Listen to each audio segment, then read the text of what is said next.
Welcome to StreetGangs.com, SGTV. We're in downtown Los Angeles at the Criminal Courts building, listening in on the trial of Aubrey Berry, the man accused of killing rapper Roderick Burton. Today, Mr. Berry took the stand in his own defense to talk about the events that led up to that altercation that happened outside the valet area after leaving the P.F. Chang restaurant. Mr. Berry talked about the events that happened at Platinum 21, where there was a confrontation over talking to the same female. Mr. Berry testified that they had a mutual friend. Mr. Burton and Mr. Berry had a mutual friend that he knew from college. But the people that were with Mr. Burton may have felt that Mr. Berry was trying to talk to the female in a more personal matter. But today, Mr. Berry testified that he had known that woman from college and had known her previously. Later on that evening, Mr. Berry was assaulted in that club by one of Mr. Burton's friends. And then after he was struck once, he went down, and he continued to get assaulted by other people in that group. Mr. Berry testified that he did not know who else was assaulting him, but he said that he felt that he was being assaulted by about 5 or 6 individuals that night. Then fast forward 11 days later to Los Angeles, Mr. Berry and Mr. Burton happened to cross paths coincidentally at the P.F. Chang restaurant, and Mr. Berry testified that he was there having a business meeting with an individual to talk about a party.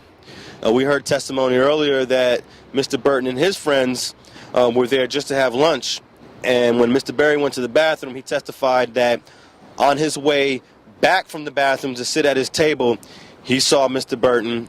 Mr. Burton saw him. They kind of acknowledged each other, eyeballing each other, but no words were said. After he went to the table, he had a discussion with the person he was having a lunch with, and that person instructed him to leave. There were some talks about Crips and gangs and things of that sort, and Mr. Berry's business associate was uncomfortable with that, told him to leave, and shortly thereafter, Mr. Berry left the restaurant.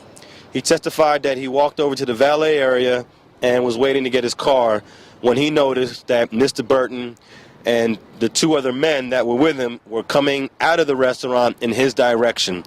He said that he saw Mr. Burton roll up his sleeves and move towards him more aggressively in a faster pace with the 2 other gentlemen behind him.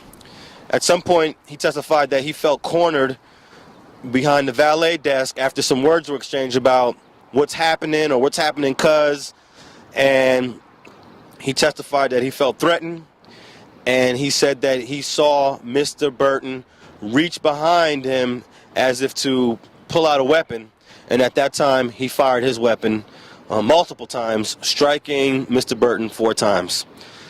Mr. Berry was on the stand pretty much the entire day today under direct examination. With about 15 minutes left in the day, the prosecution started their cross-examination, but that is going to resume on Monday morning. We will be back in court on Monday morning to let you know what happens during cross-examination, and thanks for checking out StreetGangs.com.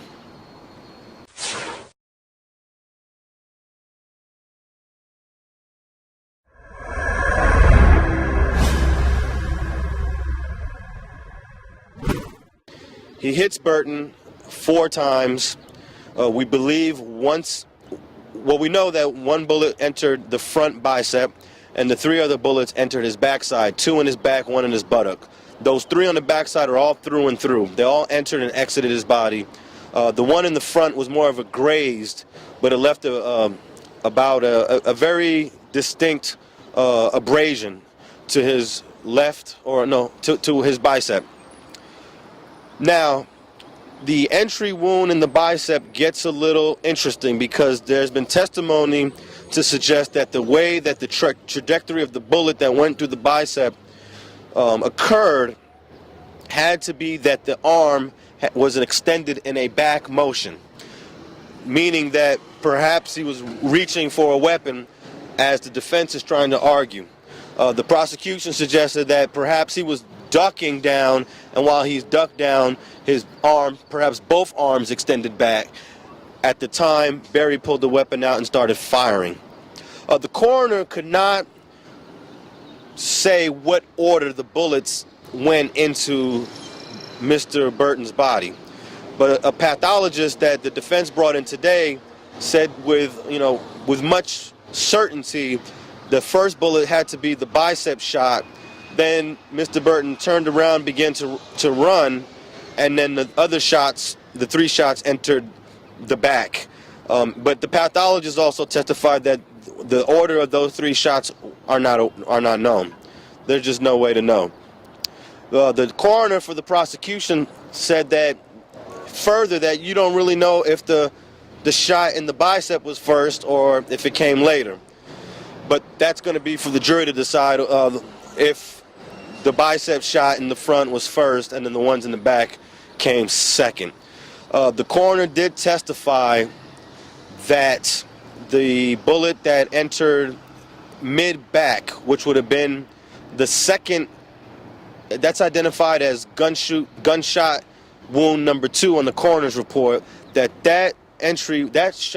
bullet was a rapidly fatal shot that caused massive internal injury and in turn and it had punctured multiple organs within Mr. Burton's cavity, and that most likely is the one that caused his death.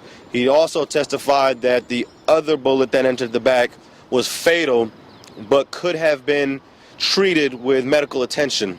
The shot to the bicep and the shot in the buttock that entered out through the thigh were not fatal. What I thought was very interesting that the coroner said that the rapidly fatal shot that entered through his back was so fatal that if he would have got shot on a surgery table, doctors would not have been able to revive him. That's how serious that bullet was. So at some point, Roderick Burton falls to the ground and expires. The time of death is not known. According to the coroner, he could have expired right there, but he was pronounced dead at about 3:38 at the hospital. The shooting took place sometime around 3:10, 3:11 at the valet area. Tomorrow, Mr. Berry is actually scheduled to testify in his defense. And I guess we'll learn more about what happened in front of that valet area and inside the P.F. Chang's tomorrow when testimony resumes in the morning. Thank you for checking out StreetGangs.com.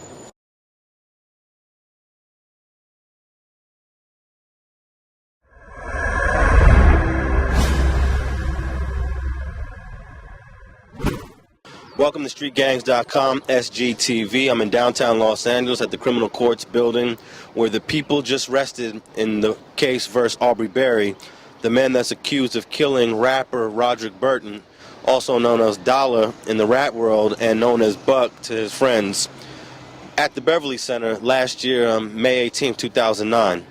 Apparently both Aubrey Berry and Roderick Burton got into a confrontation in Atlanta a couple weeks previously, and just by sheer coincidence, they happened to cross paths at this P.F. Chang restaurant at the Beverly Center.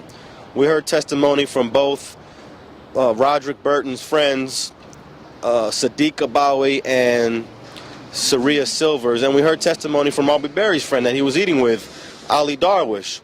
And all the evidence suggests that this was just a chance meeting, purely coincidental, that these two guys would see each other 2,000 miles away from Atlanta, a place where they don't live, and cross paths. Apparently there was an incident that happened in a strip club in Atlanta where Aubrey Berry was assaulted by one of Roderick Burton's friends. And what are the odds that Berry and Burton would cross paths again 2,000 miles away in Los Angeles and end up in a violent confrontation? Apparently Aubrey Berry was in the restaurant having a business meeting with Ali Darwish about a party that they wanted to throw for the BET After Awards. Roderick Burton was in the restaurant with his friends, Saria Silvers, a female, with 2 other males, Sadiq Abawi and Will Robinson. And it just so happens that Aubrey Berry gets up to use the restroom and sees Roderick Dolla Burton, and at that point is when things start to go south.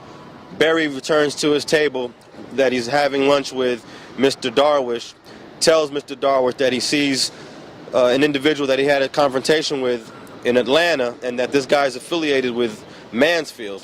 Ali Darwish, being an LA native, knew exactly what Mansfield was and instructed him to leave. There was testimony that he informed Mr. Berry that he should leave immediately, but we're not quite sure if he told Mr. Berry to leave as a result of him seeing someone that he got into a confrontation with a couple weeks earlier, or because he was armed.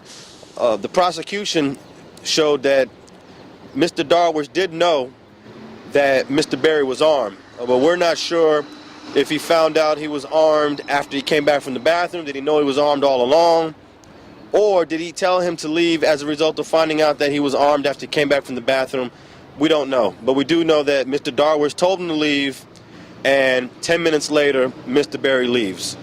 About 1 minute after Berry leaves the restaurant to go to the valet to pick up his Mercedes-Benz, Roderick Burton and the 3 others in his group follow out in the same direction. We're not sure if Roderick Burton and the group are following him out deliberately, or if they just happen to be leaving because they just finished their meal at the same time. During the preliminary hearing last year, there was testimony that they didn't pay their bill, but both Sadiq Abawe and Saria Silver said that the bill was paid cash by Dolla. Then there's a confrontation over at the valet area outside the P.F. Chang's. Both Sadiq Abawe and Saria Silvers testified that there were words exchanged. We believe that Burton said, "What's happening?" And maybe Berry responded. Abawe said that Berry didn't respond at all. Ms. Silvers said that he did respond. But at any rate, Berry pulls out a weapon and begins to fire at Mr. Burton.